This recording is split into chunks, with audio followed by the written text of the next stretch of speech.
This year marks 400 years since English Pilgrims and the Eastern Wampanoags allegedly sat down and broke bread. The meeting, now known as Thanksgiving, is an annual holiday celebrated by many Americans, but not all. Flip open any children's book about that day, and you'll read about the hard-scrabble pilgrims who landed on mostly uninhabited land, and thanks to Native Americans festooned in feathers, they survived and celebrated that feat around wild turkey and corn. Except that's not how it happened. As the Washington Post recently noted, the Wampanoag, a name that means the people of the first light, have lived on these lands as far back as 10,000 years, far longer than any American. By the time they had met the Pilgrims, their community had already been devastated by an epidemic brought to their shores by previous English settlers. So in 1620, when they watched Mayflower strangers invade their land, they thought they would try things differently. And by the spring of 1621, they made contact. In the fall of that year, the Pilgrims, who struggled through a harsh winter and learned how to plant beans and squash thanks to the Wampanoag, celebrated the success of their first harvest. They didn't think to invite the people who helped save their lives. Bet you didn't know that, because they don't tell you that part in the textbooks. In fact, the Wampanoag showed up later, only after the Pilgrims fired off their muskets. Naturally, the Wampanoag heard the gunfire and thought war was afoot. Realizing that wasn't the case, they wound up sitting down with the people who would become their colonizers. For many Indigenous people, Thanksgiving is not a day to be celebrated, but rather a day to be mourned. Because while we gorge ourselves on turkey and stuffing, for Native people, that day represents the start of hundreds of years of genocide, colonization, disease, and forced indoctrination of children stolen from their parents and forced to abandon their language and their culture in government-run boarding schools. With me now is Dana Hedgpeth, Washington Post reporter and member of the Halawa-Saponi Tribe of North Carolina, and Brian Weeden, chairman of the Mashpee Wampanoag Tribe. Thank you both for being here. Really appreciate you. I want to start with you, Dana. Thank you so much for being here this afternoon. And why did you write that piece? What prompted you to do it? There have been a lot of attempts, I think, over the years to sort of reimagine and sort of rediscover what Thanksgiving ought to be. What prompted you to write this piece? You know, it came about from a conversation with a very good editor at the Washington Post, Linda Robinson, and we were chatting. She said, "How do you celebrate Thanksgiving? I'm Native American. I'm from the Halawa-Saponi Tribe in North Carolina." And I sort of chuckled and said, we don't celebrate the same way you do. Thanksgiving doesn't mean to Native Americans what it does to many others in the country.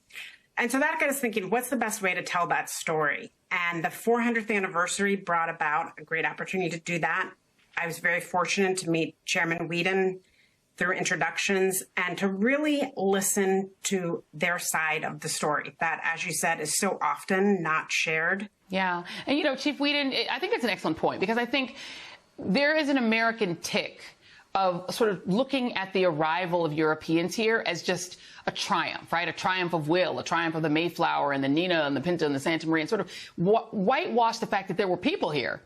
And then to take those people and just make them, well, those were their friends, and they gave them corn, and then everybody did Thanksgiving. And to wipe out really what was a really tragic history, including for the Wampanoag, of, you know, encountering European settlers getting wiped out by disease, maybe smallpox or whatever germs they were carrying, and then encountering them again and then being colonized. How do the Wampanoag look at Thanksgiving, and what would you be doing on that day? I think first and foremost, it's important to understand that the Wampanoag people have always been welcoming. One of the reasons why we didn't wipe out the English was because they brought their women and children. We never brought our women and children to fight into battle, so we thought that they had come in peace. It's kind of, ignorant bliss on our side, I guess, and we were, more welcoming and, taught them how to grow their corn and their crops and to stay here. We've always been welcoming people, and we still are welcoming people. It hasn't really worked to our advantage over the past 400 years. We're now witnessing another pandemic here in the nation with COVID. So all the diseases that come through, we're still having diseases and these problems still today. I would say that, Thanksgiving is a day of mourning. The fact that our tribe only owns half of 1% of our ancestral territory, and 400 years later, we're still waiting for our fair share from the federal government and the Commonwealth, I think is pretty unacceptable. Yeah, and, I was just looking at Dana Hedgpeth, you write about the division of land and taking what had been vast lands that the Wampanoag had, dividing it up into like 60-acre chunks and defying the culture of these great people who didn't divide land that way and tax it that way. What did you discover about how life has changed for this tribe in the centuries since, and how much of that culture remains? And I'll ask both of you that question, but I'll ask you as somebody who just finished doing this piece. Well, they are alive and strong. As the chairman said, very welcoming people. And as Frank James, who's a very well-known Wampanoag activist who made a very famous speech in the 1970s, who was dejected, in fact, from giving that speech publicly at the time. But perhaps the best line from his speech was, "Befriending the Pilgrims was perhaps our biggest mistake." Just if you think about that and let that resonate for a moment, it did open up a long, slow, painful process of genocide, taking of lands, taxation, ownership, things that were the antithesis of the very culture that American Indians and the Wampanoags especially prided themselves in. And, Chief Weeden, you're young. I'm just looking at your age. You're only 28 years old. So you're, a young man who's growing up, both within your tribe and in your culture, but in this country. And I wonder, what do you say to people who just want to move on, who just want to do the tomahawk chop at an Atlanta Braves game, who are like, why are you making such a big deal out of that? Why can't we just do Thanksgiving the way we want to? Including some younger people who don't want to deal with this history and especially don't want to deal with anything like reparations. I think it boils down to this nation. I mean, look at all the monuments and all these people that we, classify as heroes and our founding fathers. When you actually look into the history of what these people did, President Lincoln was one of the ones who had one of the biggest massacres, of Native Americans in his time. And he wanted to bring the nation together, so he decided to make this a holiday. I think that the country and the nation has played their part, and we don't do a good job at putting out the accurate information. It's very one-sided, and that's why we're here today, to put our story out there so that we can bring awareness to this issue. I think that it's ignorance on a lot of parts, but as young people, I believe that it's our generation that will make that change and start uniting our nation. Dana Hedgpeth, thank you for writing this very important piece. Hopefully everyone will read it. Brian Weeden, Chief Brian Weeden, Chairman Brian Weeden, more accurately, thank you very much. Really appreciate you for being here. Thank you very much, sir. Thank you. Thank you. Thank you. Thank you. Okay, so that was from Joanne Reid's show, the Reid Out on MSNBC. That is from Wednesday, November 24th, 2021. Right at the end, they mentioned President Lincoln and the execution of Sioux Native Americans on the day after Christmas, December 26, 1862, during the Civil War. Associated Press has this article from December 31st, 2018.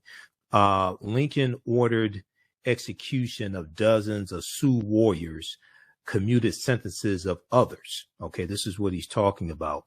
So if we look quickly at this, and we're coming up here on the break, we'll go back to the phone lines on the other side of the break.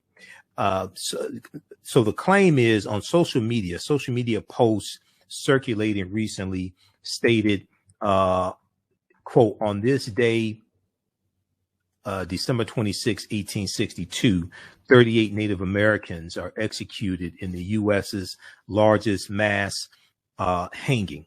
The execution was ordered by Abraham Lincoln, President Abraham Lincoln, during the Civil War, which is 1861 to 1865.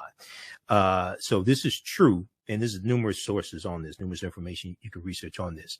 38 Native Americans were hanged on December 26, 1862, as ordered by he was then President Abraham Lincoln. They say former President Abraham Lincoln, but he was president at the time, Abraham Lincoln, after the 1862 Dakota War, which was also known as the Sioux Uprising of 1862.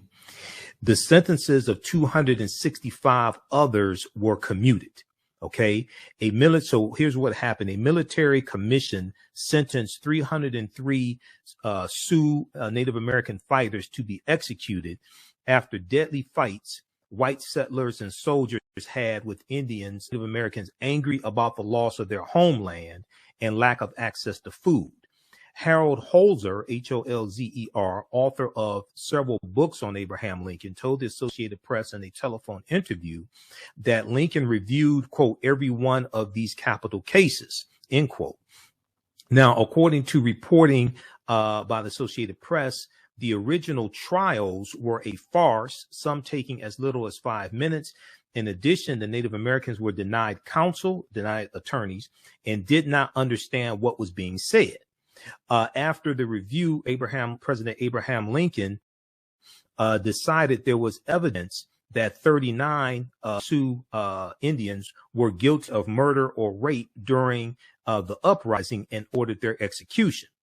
The remaining 264 sentences were commuted. In addition, one of those sentenced to be executed received a reprieve before the December 26, 1862 hanging of 38 Sioux warriors. Lincoln went against the advice of fellow Republicans in Minnesota, who warned that showing mercy would, quote, carry a large political cost. Showing mercy would, quote, carry a large political cost, and that, quote, lessons needed to be taught, end quote, according to Holzer. All right. You listen to the African History Network show right here on 910 AM Superstation, the Future Radio.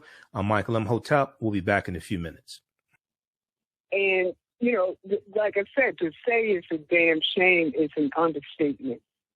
My question to you, though, is, okay, now I know, now what? You know, how do I introduce this to, you know, family members and you know, people that I know, people that I encounter? Like Miss Reid stated, you know, people don't want to hear that. They don't even want to hear about their own ancestors. They don't want to hear that.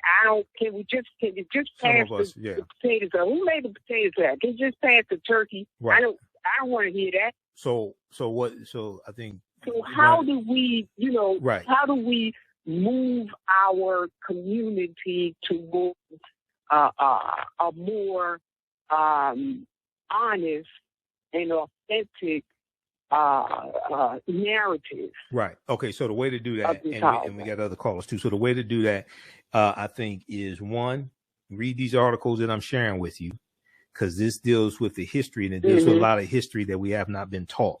And it ties into Native American history. There's a really good one from Washington Post. There's another one I'm about to share that I usually share each year. And this deals with what really happened at the first Thanksgiving, the Wampanoag side of the tale. But a lot of what happened, there's similarities between the history of African people and also Native Americans as well. Right. And Exactly. when we look at books like The First Americans Were Africans, Documented Evidence by Dr. David Imhotep, and I've had him on this show a number of times, African people were here even before Native Americans came into existence. We were here in this land, and we call the United States of America, even before Native Americans came into existence. So our land was taken, Native Americans' land was taken, but there's also an intermixing of African people and Native Americans as well. And some of the Africans who were here who are already here when European settlers get here, or European colonizers get here, some of those groups are going to be reclassified as Native Americans. Okay, so if you don't understand that history, you won't know what happened to those populations and deal with name changes. Okay, and then also you're going to have you're going to have some Native Americans who were enslaved by the English and taken into England.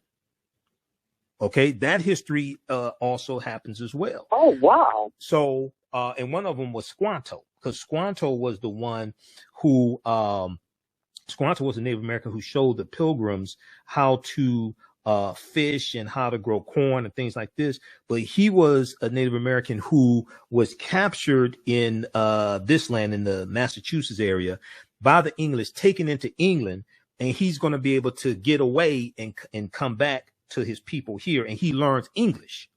Okay, Squanto learns English. Right. So right. you're going to have these things that happen. Also, I encourage people to read African People and European Holidays and Mental Genocide by Dr. Shakamusa Barashango. Right. Book 1 and book 2, because in book 1, the first thing he starts talking about is historical roots of what he calls Misgiving Day.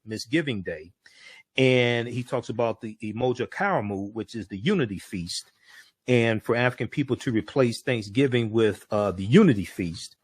And so, like I said, I'm not against us coming together with family and things like this on Thanksgiving Day, because a lot of people are off that day. And, you know, these are family members you may not have seen all year. And yes, we're going to eat things like this, but that's different than this whole concept of Thanksgiving, et cetera. And yes, we're going to be thankful when we come together. I'm not against us being thankful for what we have and we're still alive and things like that. I'm not against that either. Okay. But that's different than this whole concept of Thanksgiving, which is celebrated to basically inspired by and commemorate that first Thanksgiving that we were told took place in 1621. And then the National Day of Thanks, it becomes a national holiday in 1863, declared by President Lincoln, but it was inspired by Sarah Josepha Hale. And Sarah Josepha Hale launched a 36-year campaign to have a National Day of Thanks. And she's the woman who wrote the nursery rhyme, Mary Had a Little Lamb. That's Sarah Josepha Hale. She's known as the mother of Thanksgiving. We're going to come to that in just a minute. Okay, Jatan, keep listening, all right? Thanks for calling. Keep listening. I sure will. All right. Thank you. Okay. Also, you can support the African History Network through PayPal and Cash App. We have the information right on the homepage of my website.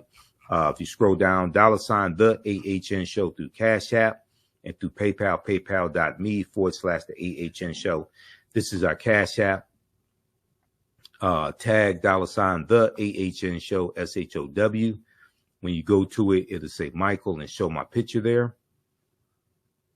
Okay. These are some fake African History Network Cash App accounts that have been stealing money from us. And I put our tag right here. Here's our link to our Cash App, QR code. Okay, so you can support us there if you want to donate support us $5, $10, $15, $25, $50, $100, whatever it is. It definitely helps us keep doing the research, stay on the air, pay some of the bills, and broadcast the Sunday night show also. And here's our link for PayPal, paypal.me/the AHN show. Okay. All right. So look, we have to get out of here. Remember, at the African History Network, we focus on educating, empowering, and inspiring people of African descent throughout the diaspora and around the world, because right now it's correct wrong behavior. It's not over till we win. We're kind of forever. We'll talk to you next time. Peace.